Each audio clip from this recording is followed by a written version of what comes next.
boy raves about the exceptional French technique at his pick. For a rotating seasonal menu and meticulous attention to detail, he recommends June BYOB in Collingswood.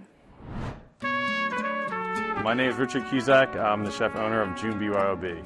So we opened back in August 2019 on Passyunk Avenue, and then we moved here in August 2021, and we've been here since. So what makes June unique is the duck press. It's very old school. No one really does it anymore. The press is from like 1938. I have. It's a duck that's marinated in red wine and cognac, and then it's roasted and then carved tableside. And then the carcass is pressed to make the thicken the sauce. And it's really nice, like rich, delicate dish. Yeah, it's entertaining. I go out and talk to people. I give them chef hats, and I do like a show. So it's fun. Yeah, we have great service. Our servers are awesome. The food's unique because I'm constantly changing it, and my mind is crazy, and I just change it all the time. Honestly, I never wanted to do French. I wanted to do Italian, so I ended up working for a French guy named Pierre, and then I just fell in love with it. It's very detail-oriented, unique. You could do anything with it, really. There's a lot of different cultures involved. People think French is just cream and butter, but there's a little bit of everything. It's just a very old-school style, but it's just not stuffy here. It's casual, laid back sort of, so.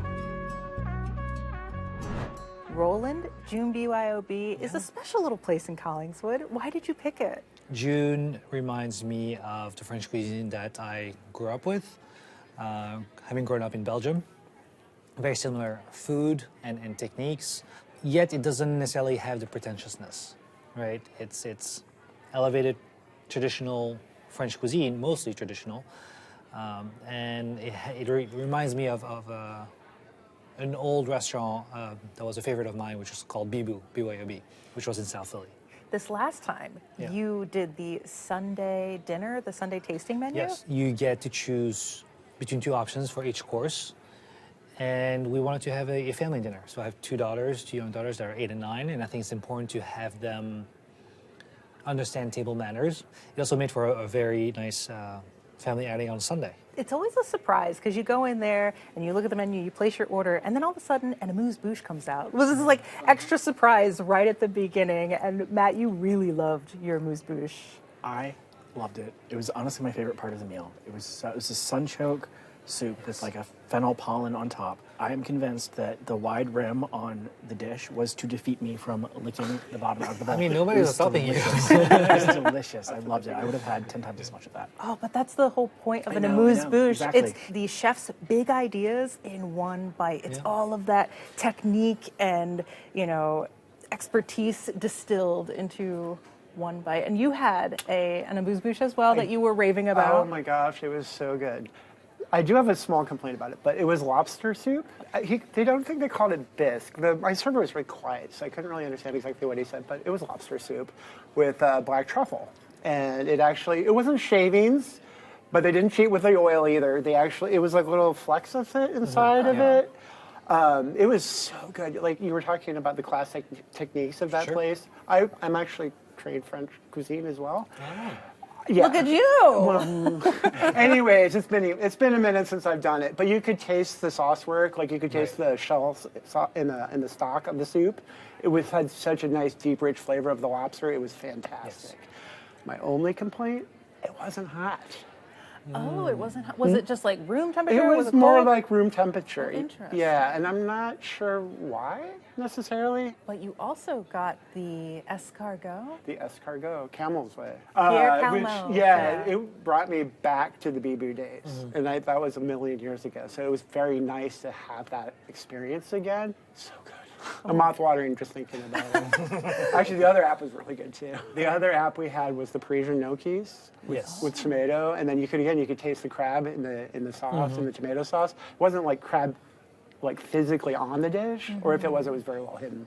But deep, rich flavor of the Parisian gnocchi. Oh, so good. You got the duck a la orange? Yes. Yeah, how was that? I'm very, very glad I had the experience of that dish because I'd never had duck before. Oh. And I think, if you've never driven a car and you're going to have one chance in your life to see whether you like to drive a car, it's probably better to be in a Lamborghini than a Fiesta, right? Sure. So this was absolutely the Lamborghini of duck, and now I know I don't like duck. Oh, there you go. That's yeah. I don't have to worry about eating it anywhere else because it will never be better than that duck. If I didn't like that duck, I just don't like duck. But I like that you can recognize that it's like, oh, this isn't me, or this isn't the duck. It's just no. me. My dining partner was all over my duck. Oh. Right. I want to go back for more. I want to do the duck dinner that they do. Oh, did you see anyone getting the duck press? No, nobody did it while we were there. It was a slow Thursday for us. Okay. But yeah, there's in the decoration, he's got a couple of the different presses around, and he's got it sitting back there by It's a spectacle. I'm in. There That should be is- some way to make a reservation where you know that somebody else in the restaurant is having the duck Just dinner. so you So can you watch. Even if you're not getting it for Take it. yourself. This was my favorite part of the meal, aside from the amuse bouche, which was Yeah. the table next to us got the Oh, duck you dinner. and saw it was it. Oh, you saw the duck dinner? incredible. Yeah, the flames Tableside. of tableside The preparation, and then the Oh, it carpet, turns heads. and then put. Yes. Oh my goodness, it was incredible, and it smelled amazing. Yes. So I didn't have it at the time we went because it was a Sunday. Somebody else got it, and they break down the whole duck, they fillet the breasts, and then they take the carcass into the press. They squeeze out the juices, and then the flambe Bone sauce. sauce. Yes, the bone sauce. Bone sauce. I love when there is a kitchen appliance for one sole purpose, Yes. and it is Totally. just to crush those duck bones into a sauce that you then light on fire. Amazing. But we previously, I've been with friends, and we shared it, and it's 100% worth it. How was your beef Wellington? It was really good. It was a standard puff pastry with the fillet inside, with the duck salad mushrooms. But I guess I didn't read the description, or maybe it wasn't on there. But there was spinach in it, which I've never seen that before, and it was an interesting addition. I wouldn't say it needed to be there necessarily, but it didn't really detract from it either. It was really good, and then it came with buttery potatoes. Matt, how was the creme brulee? I study the creme brulee because it is no, truly, creme brulee is the only gluten-free dessert available at lots and lots and lots of restaurants. So very typically, the only dessert available to me is creme brulee. So I've had creme brulee everywhere in town, everywhere in the country. I've had creme brulee around the world. I love creme brulee. And how does this compare? This was fantastic. The custard was perfect. But the trick of the creme brulee is you want the caramelized sugar to be crisp, right? And what I loved about this creme brulee is that the caramelized sugar was perfectly crisp, but there was like a little floater of Grand Marnier on top that was applied at just the right moment so that it didn't sog the sugar. The sugar stayed perfectly crisp. And then when you punch through the sugar, the Grand Marnier goes down into the custard, and all together it's heaven in your mouth. It's Do they give it exquisite. to you with the Grand Marnier already in it, Yeah. or do they come to the table and like, No, pour it in? it arrived that way, but it was Oh. perfect. We had one to share. We should have had one each. Matt, what are your thoughts on the decor? I loved it. The only addition I would have made to the decor is that my dining partner and I decided she was not drinking that evening, and if she wasn't drinking, I was going to drink an entire bottle of wine by myself. And so I realized, wine is such an important part of French cuisine. It would have paired with this meal so wonderfully, and I wish we had had our own wine glasses to add to the decor. That would have made it perfect. Next time, I will definitely bring wine. But aside from that, I thought it was lovely. We didn't bring wine either. I was getting over being sick, and I didn't think that I needed to. Plus, we had to drive home after the work.